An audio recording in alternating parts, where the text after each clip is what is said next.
Hello everyone, today you will hear an interesting story. I've always loved reading books. I've loved this activity since childhood, starting with children's fairy tales, then growing up. I moved on to more adult themes. I cannot say what exactly I like. I read almost everything, just as long as I like, as ordinary works of fiction, detectives, and thrillers. The only thing I remember is that when in school, we were assigned to read Gogol's Dead Souls. I fell asleep reading in the chair literally on the second page. For some reason, this particular work did not impress me at all, but on the contrary, I fell asleep.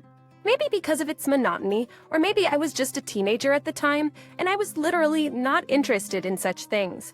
But I never took up reading this book again. Recently, though, I saw an advertisement on a website about a movie with the same name, and I wondered if it was an adaptation of that book, or just a movie that got a similar title. But I can say that from the first minutes I liked the movie. It was a horror movie, and I realized that it had nothing to do with Gogol.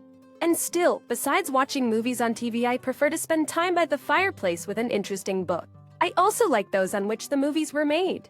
And most of all, I can honestly admit that I like to read science fiction, because the usual life stories and so got in real life. But when I ran out of books of my favorite genre, then went to love novels, although I thought that this is more suitable for the female half of the readers. My wife, Bridget, was not against my hobby, although she herself was not an avid reader, and preferred to read all sorts of, in my opinion, nonsense on the internet. And while I was flipping paper pages in my soft armchair, she was turning the pages of the internet in search of something interesting. Why do you keep poking at those books? They're so last century. I bought an ebook especially for you. You can find everything you need for free.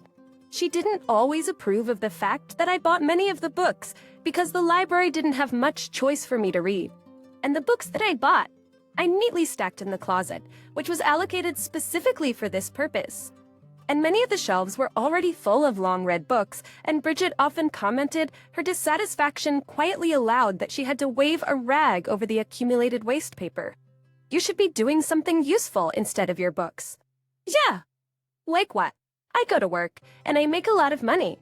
Have you ever complained that you don't have enough for anything? No, but you could still do something useful around the house. Like what? Even just mow the lawn. Is that so hard for you? Ashnor inquired. And it's not. But I work very hard mentally, and I'm entitled to a vacation. And for everything else, you can hire someone who's trained to do it. And in a way, we can help those in need. We can help those in need. You're impossible to argue with. That's just the way I am. You didn't marry me for anything, did you? Oh, Dwayne, you're so... Oh, all right. Let's go to dinner. I've already set the table. I put the book down on the coffee table, just the way you like it, pasta with a side of meat and a very vitamin salad. I followed my wife into the kitchen, and it smelled delicious. I sat down in my favorite chair, drooling with appetite as I waited for Bridget to put a portion on my plate. She'd always tried to treat me to a good meal, and she'd even taken a cooking class a few years ago. Thus, we lived like this for many years, and she was never disappointed in me, except that she sometimes reproached me for being too fond of reading books. Dwayne, don't you think I'm getting a little fat? She asked me at dinner. No, I think you look very nice. Why? Well, you can see I've put on a lot of weight over the years. What are you talking about? I'm not saying that cooking on the stove is bad for me, but every time I cook, I have to taste everything, and that just adds calories. Bridget, honey, I love you just the way you are, and don't worry about your figure flaws. So there are flaws. Well, don't mince words. I didn't mean to offend you. She chewed a piece of juicy meat, drank some juice, and continued. Still, I'd like to look more perfect than I do now. I just gave her a questioning look. I read in the ads that there's a fitness club nearby, and it's pretty inexpensive. I want to sign up and take some classes. Is that really necessary? Yes, Dwayne. I want to do it. But you're doing your books, aren't you? So why can't I do what I think I need to do for myself? Well, if you want it so badly, that's fine. I don't mind. But I don't want you to get too caught up in it and get skinny. You know how much I love your pudgy shape. Don't worry. I'll just take the weight off. Everything else will stay in place. We finished dinner and continued our conversation on another topic. She was suddenly curious about what I was reading and what the story was about. I told her that I had come across a book where the events were described in the future, and it described a lot of possibilities that our science had not yet reached, and there were many devices that I liked enough to use, and I even thought that if I had enough capital, I could contact the manufacturing engineering industry and give them a couple of ideas for creating gadgets similar to those described in the book, offering them some sponsorship. I got the idea so far in my head that when I went to bed, I couldn't sleep for a long time thinking about it. When I got to the office in the morning, I took some free time and contacted my lawyer and CFO, and we discussed the idea for a while. It seemed acceptable enough to them, and now all they had to do was contact a company that would agree to my proposal. And in about a week's time, a company agreed to accept my proposal. I told them that their engineers needed to create detailed drawings and a computer screen that showed a model of a gadget that could serve as a great tracking device for our country's military in the future. And while I was busy with my new investment in future production, Bridget, as promised, enrolled in a fitness course. She attended them 3 times a week, and when she returned, she told me what she had been doing and how her progress was going. Of course, it's too early to talk about my results because I just started practicing. But I can tell you that I feel much better and more confident. Don't worry, it won't affect my housework. I still have time to do everything around the house. Yes, she didn't have to do much housework because she didn't work anywhere. She was just a housewife. But at the same time, she attended meetings where the ladies got together and created their own club where they could share their impressions, skills. Sometimes they did knitting, baking, many other women's things, even played bridge sometimes, and she was always content with that. Within a year, the production of my newly invented device was gaining popularity and sales for it were rapidly increasing. I remained the main shareholder of the company and, having acquired a decent capital, decided to give my wife a car so that she could now go wherever she wanted. But I don't know how to drive, she objected, although she was very happy about my gift. Don't worry about that. I've enrolled you in a driving course. I've heard they teach you how to drive very well and quickly. Besides, your car will be automated with a built-in router. All you have to do is set an address, and the assistant will tell you where to stop and turn. Trust me, even a kid could handle a car like this. For so, Dr. Pemain, you spoil me so much. Thank you so much. I can't thank you enough. So, what about your fitness club? Are you done with that? You know, I'm back in shape, but my trainer insists I keep going to keep in shape. He's such a sweetheart, always helping me with everything. He even recommended me a special diet that will help me cleanse my body of toxins, which will only improve my health. But I think you're already in pretty good shape. So why don't you do something else? Like what? I don't know. You're a great cook. Why don't you open your own restaurant? It's enough to start our own business. I don't know. I'm not really into it, and I'm not much of a restaurateur. I'm more of a cook. But you should think about it, I said, and got up from the table to leave. I'm gonna read something. Just your books again? I made that dessert you like so much. Honey, no offense, but I'm so full. There's no more room for dessert. Maybe a little later. Why didn't you leave a piece in the fridge for me? I'll be sure to have some later, I said, and left the kitchen. The evening went on as usual, but I was so engrossed in reading that I didn't realize I'd fallen asleep in the living room chair. Bridget came up to me later to call me to bed, but when she saw how sweetly I slept, she just pulled a blanket from the closet and covered me with it, trying not to disturb my sleep. After a month or so, Bridget agreed to take a driving course, for she liked the car I'd bought her, and she was eager to drive it and drive around the streets of our city. She didn't decide to stop going to fitness, but she went to it much less often, and now she went once a week. But at the same time, she started asking me for more money than I usually gave her, motivated by various unforeseen expenses such as gasoline, maintenance, closet renovation, and much more. I didn't really understand why she needed the money, but I spared nothing for her and always gave her what she asked for. But only later, a couple weeks later, I began to notice that she started to be late on her walks and came home much later than usual. The first time I noticed this was when I had a few scheduled meetings, canceled at work, and I decided to come home early, buying a bottle of champagne and a box of chocolates that she loved so much. But I waited 3 or 4 hours before she showed up, as I sat in the living room. I could hear her sighing in the hallway. But when she turned the corner and saw me sitting on the couch, her joy waned a little. Respectually destigate, why are you home so early? You usually get home late from work. Can I come home early? I wanted to give you a nice surprise. But I see you're already happy with everything. How was your day? What made you so happy today?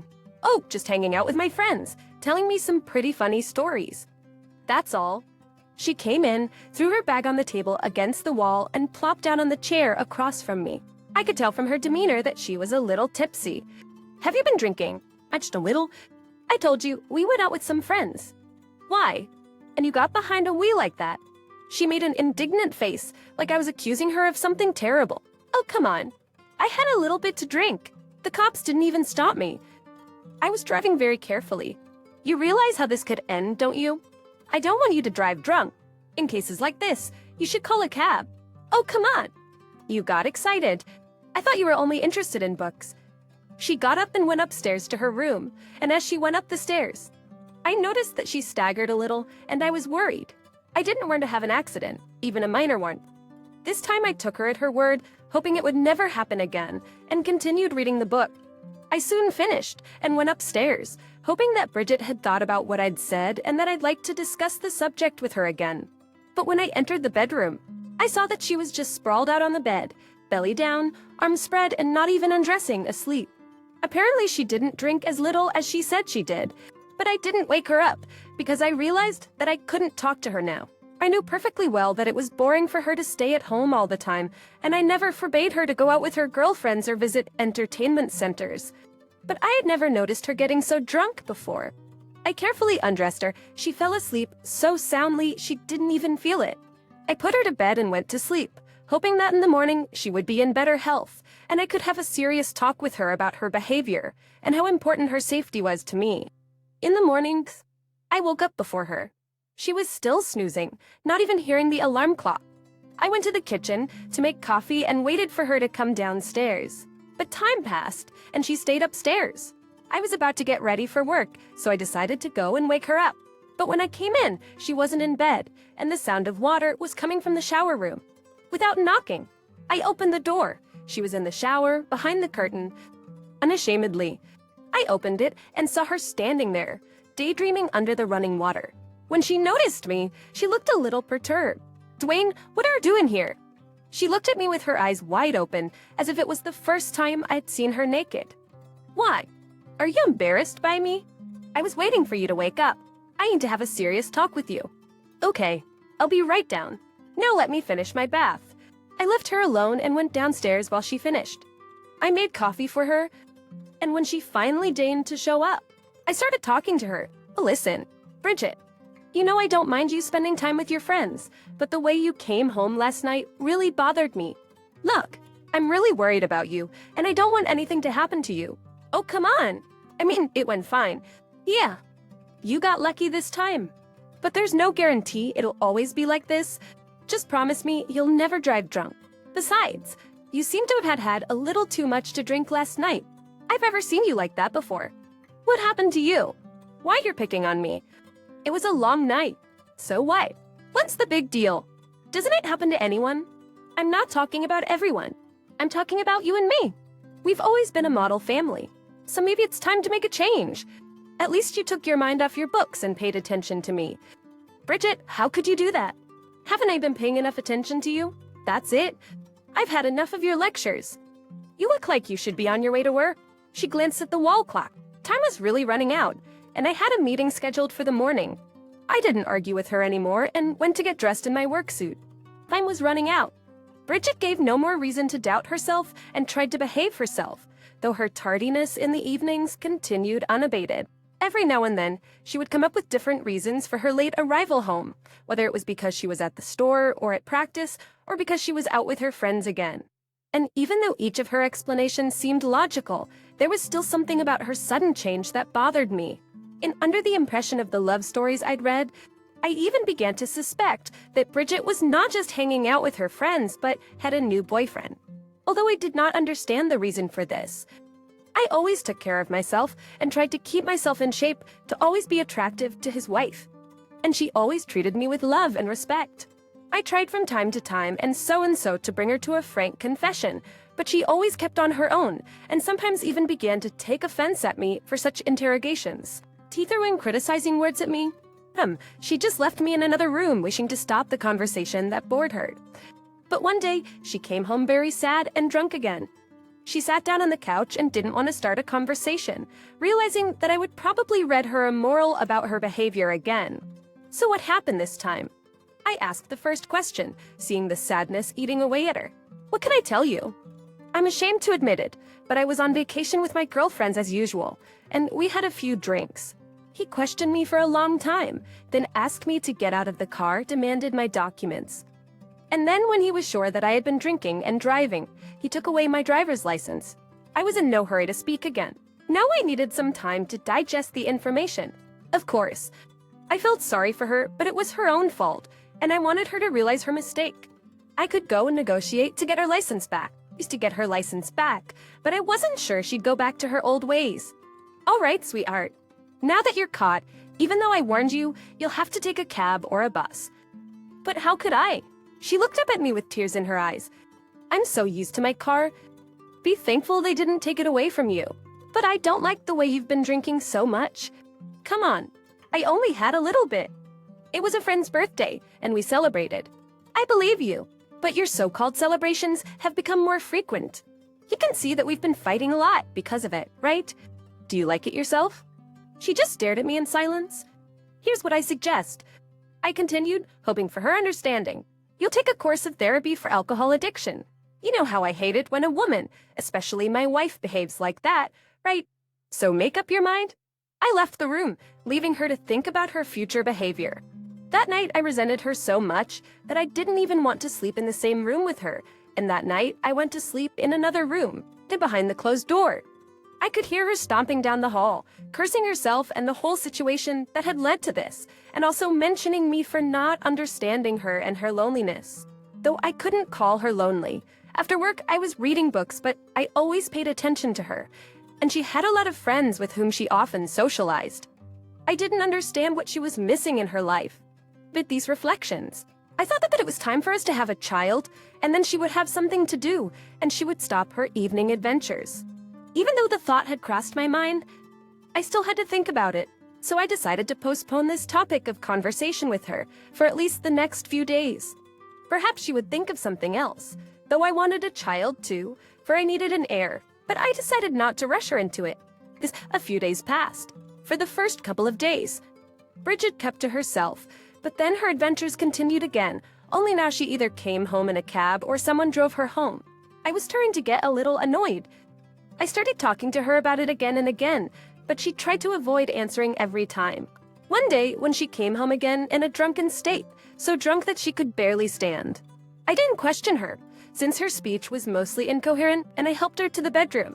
Her clothes were soiled this time, so I decided to take her to the bathroom to change her clothes and put her in the shower so she could recover a little. And when I sat her down on the bench in the bathroom and began to take off her dirty clothes, I noticed that she was not wearing any underwear. This angered me, but yelling at her and scolding her was pointless now, so I continued my business and put her in the bathroom and turned on the shower, but only with cold water, hoping that it would bring her to her senses faster. The cold water started to get some results, and soon Bridget was berating me for what I was doing and that she was cold. It's okay. Just bear with it. It'll do you good. I held her under the cold stream for a few more minutes until she began to show signs of adequacy. Only then did I pull her out and wrap her in a towel, taking her to the bedroom. As she continued to shiver slightly and pulled the towel over her, she gave a pitiful voice. What's going on? Why did you pour cold water on me? Oh, it seems our drunkenness can finally speak normally. I took a couple of steps back from her, so I could see all of her. Now tell me where you've been and where you got so drunk. What are you talking about? It's the same thing all the time. Yeah! Then why did you come back without your underpants on? Answer me. Why are you thinking of getting laid on the side? What's wrong with me? What do you mean, no underpants? It can't be. I told you. I was out with my friends. I couldn't take it anymore and slapped her. Answer me now, before I lose my temper. Who were you with? Fuck you, she said, clutching her cheek with the palm of her hand. Since when did you start hitting women? Since when does my wife fuck anyone? Bridget decided not to answer me anymore, only to send me away when I asked her more questions. I left the room all pissed off, and I decided to find out who she'd been with and how long it had been going on. The next day, I chose a moment and called a few of my acquaintances who could help me in my case. One of them was a former policeman, and the other was just a gangster whom I had once helped in a case and who still remained in my debt. I briefly described to them the task they were to perform for me, naturally promising them a decent reward for it. I had to wait a couple of days for a reply, as it took time to gather information. In the meantime, I forbade my wife to go out at all. To be honest, I assumed that if she was having an affair, it would be with a fitness club trainer who was attractive, but this one looked like a regular guy, even a little older than her. What could he possibly be attracting her to? Are you sure about this? I asked him. 100%. He'd confessed it to me in great detail from the beginning. You know I'm good at getting information out of people. Yeah, I know. That's why I asked you to look into it. Well then, if that's it, I'll be on my way. I don't want to make a big splash around here. Hold on. I stopped him, knowing all your skills. I have one more thing to do for you. Yeah, what's that? He's interested. I need this man to disappear from the face of the earth so that no one will ever find him. Well, that's something to think about. He scratched his temple with his finger. Don't worry about payment. Just do your job. Here's half. I reached into the safe and pulled out a nice weight of cash. You'll get the rest when the job is done. Rick took the money, looked at it carefully, and agreed to do what I asked. The information I'd learned made me realize I was filled with rage, and there was no way I could do business today, so I asked my secretary to cancel all my appointments and rushed home, filled with anger. Bridget was in the kitchen making pancakes. When I walked in, she realized I was in a bad mood and even freaked out a little. What's wrong, Dwayne? Why are you looking at me like that? And you're still asking? When I asked you who you were out with, what did you say? I told you clearly that I was with my friends. Ian, did you have so much fun that your underpants fell off? She just stared at me like I was crazy. I know all about your lover. Just tell me, what do you see in him? He's so unattractive and not rich at all. What was wrong with me? Well, since you know he's very gentle and tender. Not like you. All you love is your books. And I was just like a housekeeper to you. But I took care of you. I always tried to pay attention to you. Have you forgotten that? You're just an ungrateful whore. How could you? You know what? I'm sick of everything. I'm leaving you. I'm done. She threw a pan of boiling oil on the stove. Well, no, you're not leaving that easily. And who are you going to go to? That driver? Like, forget about him? He'll never see you again. What do you know? He loves me, and I love him too. And you're just an asshole, a bookworm. I was already pissed off, and those words made me even angrier, so I couldn't take it anymore. And I slapped her across the face again. Bridget recoiled, and from the force of my blow started to fall, but trying to grab onto something, there was only a stove with oil spilled on the edge beside her. Her hand slipped, and she fell face first into the pan of boiling oil. Bridget jerked away immediately, but the hot liquid still clung to her skin. I hadn't expected this, and I rushed to her aid, but it was too late to save her. Verbally query. I grabbed a towel, wetting it with tap water, and applied it to my wife's burn, who kept screaming in pain and cursing me for what I had done to her. Way she held the cold towel with her face. I called an ambulance. But by the time the ambulance arrived, Bridget began to faint from the pain, and I tried my best to bring her to her senses, but I had little success. When the doctors arrived, my wife was already unconscious. They said it was due to painful shock. After performing some medical procedures on her, they took her to the hospital. I visited her every day. They tried to save her as best they could, but the burns were too severe, and it even damaged her right eye. After a couple of days, she woke up. I tried to talk to her. Which considers, Bridget, how are you feeling? What do you care? It's because of you.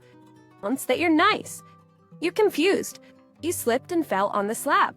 The police came to our house and investigated, trying to charge me with domestic violence thanks to a tip from your friends. But they found oil on the floor that you spilled and your footprints as you slipped, so I had nothing to do with it. After wishing her well, I left the hospital, but I never visited her again, having organized a business trip to another city.